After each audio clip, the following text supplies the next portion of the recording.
Bonjour et bienvenue dans la météo du Bitcoin, j'espère que vous allez bien. Avec le petit push du morning, j'espère que ceux qui ont acheté le lot sont contents, hein. Et puis bah, sinon il y avait le petit momentum là pendant que vous dormiez qui était présenté. Quand je dis momentum, c'est-à-dire le petit short squeeze là qui se présente. Donc on va regarder un petit peu Mr Bitcoin.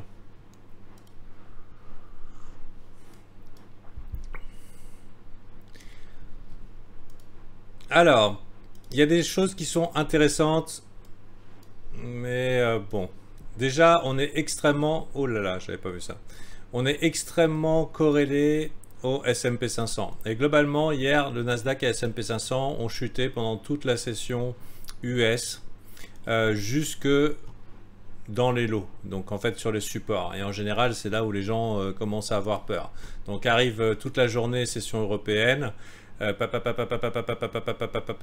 On arrive et hop arrive l'heure de New York, et à l'heure de New York, alors que les gens se réveillent un petit peu dans la panique sur les supports, on trouve un petit W qui se forme. En tout cas on va chercher ici des plus hauts sommets, et pareil pour le S&P 500, c'est normal, les deux sont très corrélés.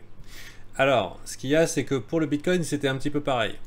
C'est que le Bitcoin lui aussi était sur ses supports, donc vous voyez ici S&P 500. Et globalement, si on fait un petit comparatif,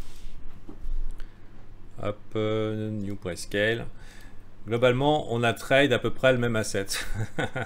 Et du coup, ça faisait sens, en gardant un œil sur le S&P 500, de vouloir être acheteur hier soir. Enfin, hier soir, pour moi, c'était dans la soirée, pour vous, c'était début de soirée. Donc, ça faisait complètement sens. Et ce matin, le petit squeeze qui va bien. Donc, ça, c'est sous réserve que le S&P 500 se mette en place, enfin qui nous donne le feu vert pour le fameux, maintenant hein, tout le monde en entend parler, le Santa Claus Rally, hein, bien sûr. Ça a été annoncé, vous avez eu la bande-annonce, et j'imagine la confirmation ce matin, ce qui me rend sceptique, hein. Ça ne veut pas dire que j'ai pas pris le petit scalp de ce matin, mais je reste quand même sceptique sur des concepts que le public, à mon avis, ne devrait pas être familier avec. Voilà, à partir du moment où tout le monde le sait, ça marche moins bien. Parce qu'il n'y a rien qui nous garantit qu'il y aura un Santa Claus Rally, hein. C'est pas garanti du tout. Pour l'instant, la question c'est, est-ce que c'est un petit rebond, une petite clôture des shorts, est-ce que les vendeurs ont fini de vendre, etc. etc. Donc ça, il faudra voir. À quel moment on sait que c'est relativement fini. Les dips, là vous voyez je suis sur le MP500, bah, c'est quand on commence à réattaquer au niveau des résistances. Ça veut dire que les bulls sont en contrôle, donc les bulls, les taureaux, hein, donc ceux qui visent à la hausse, et avec ici on set up pour une potentielle jambe haussière. Ce qui est très réaliste sur le marché des actions, hein, c'est ce que ça fait depuis 10 ans, donc pourquoi pas. On n'a clairement pas envie de le voir casser et rentrer dans une jambe baissière, mais bon, ça peut arriver, donc on verra un petit peu. Ou alors on peut un petit peu stagner, faire des petites frayeurs. En général, on va chercher les lots, hein. On va chercher les lots autant assez pour faire paniquer les gens. Vous voyez ici, là, support, on va chercher les lots. Ah là là, c'est la fin du monde. Et voilà. Voilà. Bon. Donc, je pense qu'on va au moins tenter d'aller dégoupiller ça. Je sais pas quand, peut-être pas aujourd'hui, peut-être que vraiment Wall Street aura le droit au Santa Claus Rally. Pour la crypto, c'est pas garanti. Pour la crypto, c'est pas garanti du tout, parce que si on regarde ici le graphique, là, c'est clairement une tendance baissière depuis début novembre, alors que le S&P 500, pas du tout, hein. On est en tendance haussière depuis toujours. Donc actuellement, il y a des plans intéressants. Maintenant, il faut se mettre en situation de pouvoir risquer sur les marchés avec un risque sous contrôle et se dire, ok, donc vous par exemple, ici il y a un play qui est intéressant quand même, bullish. Alors là, là j'ai pas vraiment de biais, hein, parce qu'on retourne un petit peu au milieu de ce range là, entre l'extrême là et l'extrême là. On retourne au niveau du point de contrôle. Hein, vous voyez la zone où il y a eu le plus d'échanges, on pourra rester coincé pas mal de temps ici. C'est pas ultra confortable si vous avez raté le move d'hier ou de ce matin. Maintenant, si vous mettez en 4 heures, vous pourrez dire, mais double bottom, hein, il est magnifique. Donc si vous tradez les double bottom, Et c'est sous la seule condition que vous tradez les double bottom. Ça veut dire que c'est pas parce qu'il y a un W sur le graphique que forcément ça va monter. Ça se trade si vous êtes de ceux qui avaient un avantage probable à déterminer votre risque et à trader les W, tout simplement. Donc, il y en a ici qui verraient un W et d'autres qui verraient un range potentiel et avec un retour potentiel vers ici. Donc à mon avis, on n'ira pas forcément beaucoup plus loin ici, mais si vous tradez le W, il y a un play qui est quand même super intéressant, c'est celui-ci. Sachant que moi j'ai pris les sous sur un scalp là, donc ma journée, voire mon mois est déjà fait. Donc si je peux gratter plus, je gratte, mais pour l'instant j'ai pas envie d'aller voir la suite. Donc ce qui est intéressant, ça va être ceci. Éventuellement, on dit ok, le support, c'est ça, 1, 2, 3, on l'a vu, il est bien là. D'ailleurs, je dirais qu'on pourrait même considérer qu'à partir du moment où on perdrait ce niveau-là, les 47 000, ça deviendrait inquiétant. Donc ça veut dire qu'on peut même se permettre soit de mettre son stop ici, soit d'essayer de choper une entrée tardive sur un retest des 47 000. Ça serait une entrée quand même vraiment pépère, optimale. En dessous, on voudrait pas. On voudrait pas pourquoi? Parce qu'il y a clairement un niveau qui est défendu. Il a été défendu ici, ici, ici. Et ici, on pourrait considérer que c'est des petites déviations, que maintenant les bulls sont en contrôle. Ils ont récupéré et accumulé sous 47 000 et moins. Et voilà. Donc ça, c'est si on est haussier. Et si on est haussier, on pourrait vouloir faire ce play-là. Donc soit à l'entrée à peu près par ici. Donc sur un petit dip qui pourrait piéger des derniers shorters sur le tard. Soit, ça c'est si on est bull, hein. Là je parle sans biais. Hein. J'ai pas de biais particulier. Vous voulez jouer le Santa Claus Rally, je vous explique comment on pourrait le faire. Donc avec ici un play qui est relativement intéressant, c'est ici, on vient de chasser les stops de ce plus haut sommet, mais il y a ici, ici, ici, ici. Donc on a globalement des stops en cascade. Donc ce qui pourrait donner une impulsion haussière très forte.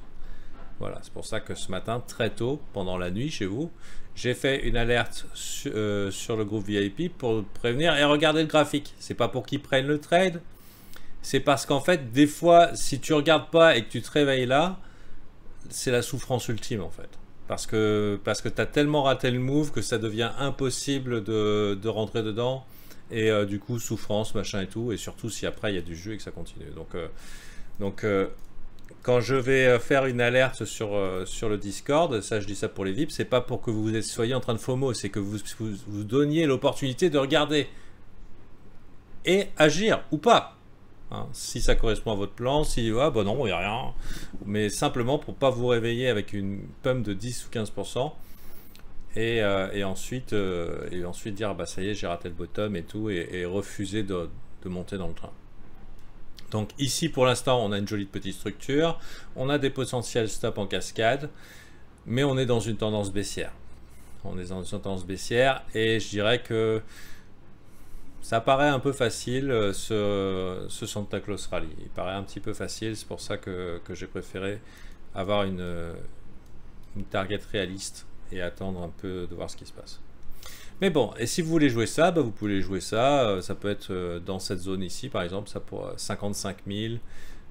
Ça peut, sur un push, ça peut y aller, mais après, quitte à sortir d'une tendance baissière, bah pourquoi pas réenchaîner une tendance haussière avec des targets style reload zone de rechargement de shorts dans les 58 000, 60 et quelques, avec la fameuse zone que Suzu nous disait, le big wall des 60K, hein.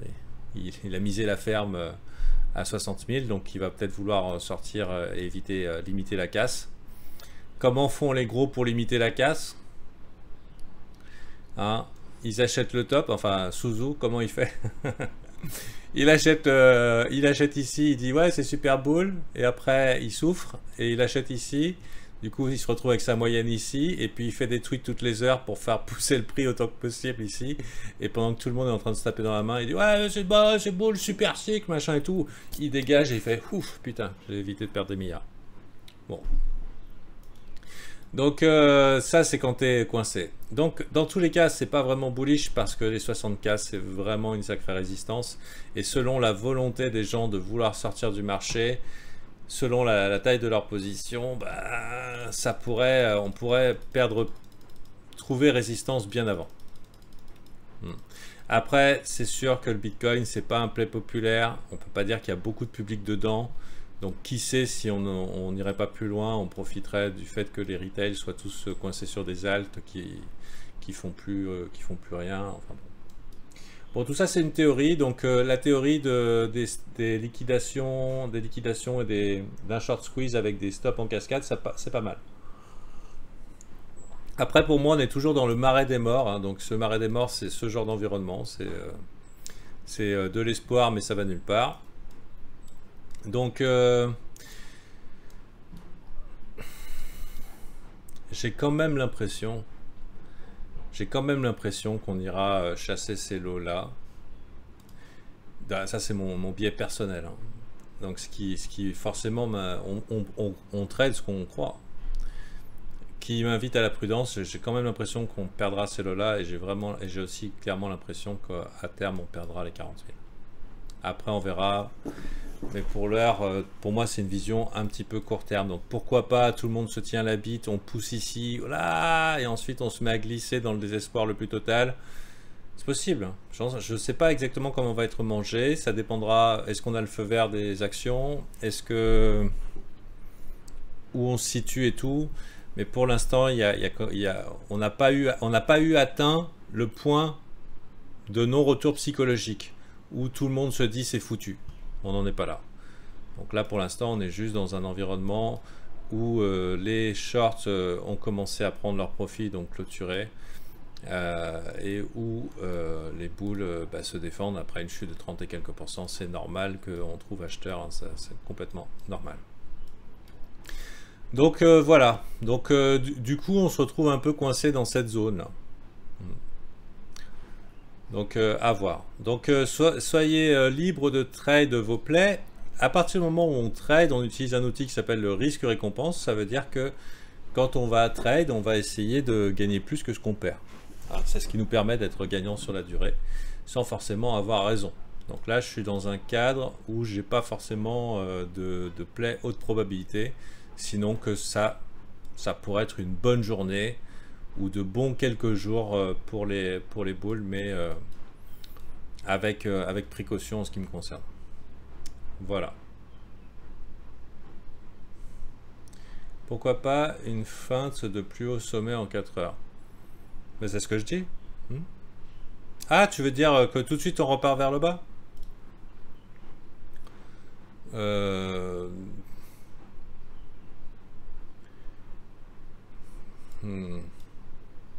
Non, je pense pas. Il faudrait voir. En fait, là, les conditions de ce matin, c'est bull.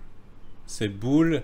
Si le BTC se met à range, ça peut laisser quelques alts s'envoler dans la journée.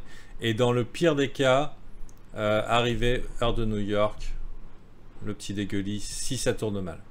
Tu vois, mais ça peut très bien continuer. C'est-à-dire qu'on pourrait très bien range ici Bitcoin qui veut pas aller plus bas ni plus haut, arriver des New-Yorkais, oh regardez le W et pam, et on finit la journée ici, tout le monde s'excite et tout, et bon bah là à mon avis il faudrait aviser quoi, voir est-ce qu'on dégage, est-ce qu'on met un stop à profit, voilà. Bon pour l'instant c'est encourageant ces 4 bougies 4 heures avec des boules qui manifestent du contrôle, c'est plutôt bien. Et j'espère que ça vous met en bonne situation.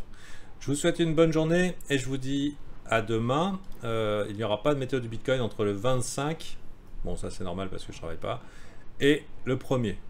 Donc globalement ça fera 1, 2, 3, 4, 5 jours sans météo du Bitcoin, sans brief. Voilà, allez, bonne journée à vous.